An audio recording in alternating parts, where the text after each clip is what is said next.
আসসালামু আলাইকুম ওয়া রাহমাতুল্লাহি ওয়া বারাকাতুহু। আলহামদুলিল্লাহ, পবিত্র রমজান মাসে আমরা এখানে একটা মহৎ উদ্দেশ্য, মহৎ কাজে ইসলামের একটা কোরআন শিক্ষা কার্যক্রমের অনুষ্ঠানে উপস্থিত হতে পেরে আমরা সবাই সে মহান আল্লাহর নিকট কৃতজ্ঞতা জ্ঞাপন করি। আলহামদুলিল্লাহ, হাজার বছরের শ্রেষ্ঠ পুরুষ হযরত মুহাম্মদ সাল্লাল্লাহু আলাইহি সাল্লামের প্রতি লাখো কোটি দরুদ ও সালাম।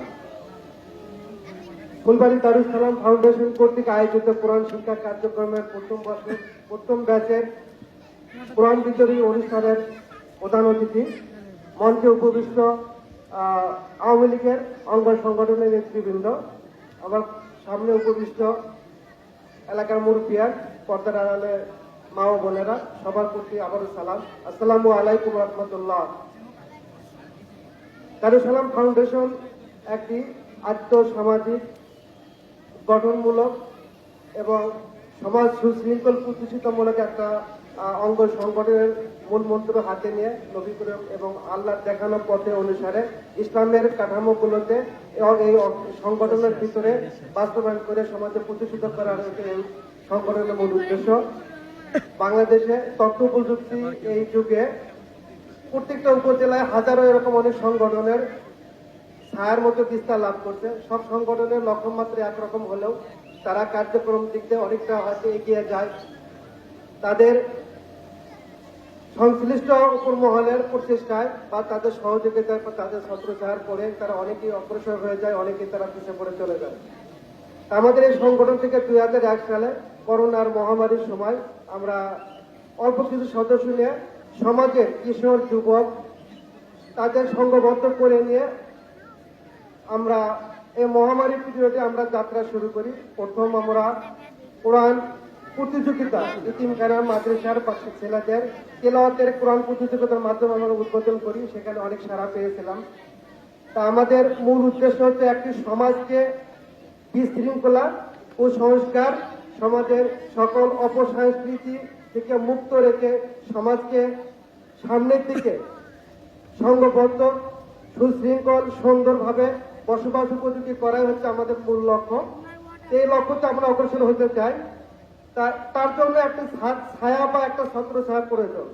ছত্রছায়ার পরিপ্রেক্ষিতে সকল কিছুর ঊর্ধ্বে আমরা মনোনীত সারেকান্তি রূপকার, সারেকান্তি কর্ণধার, যে সারেকান্তি নিয়ে ভাবত আব্দুল মান্নান, আমরা তাকে সবাই ভালো হিসেবে জানি। তারই সন্তান। সে বিদেশে উচ্চ লেখাপড়া করেছে এবং সর্বোচ্চ ডিগ্রি নিয়ে সে বাংলাদেশে একটা ইউনিভার্সিটিতে শিক্ষকতা করতেছে। এই ফলশ্রুতিতে তাকে আমাদের কাছে ভালো মনে হয়েছে, তাকে আমরা প্রধান অতিথি হিসেবে এখানে আমরা আপ্যায়িত করেছি। এবং আপ্যায়িত করার উদ্দেশ্য হচ্ছে আমাদের এই সংগঠনকে আরো বেগবান এবং সমাজে প্রতিষ্ঠিত, অর্থ সমাজের ভেতরে প্রতিষ্ঠিত একটু স্বাবলম্বী সংগঠনকে রূপদান করতে পারে, এটা হলো মূল উদ্দেশ্য ছিল। তার উপরে কিছু আমাদের দাবি বা তার উপরে কিছু প্রত্যাশা আমরা করতেই পারি।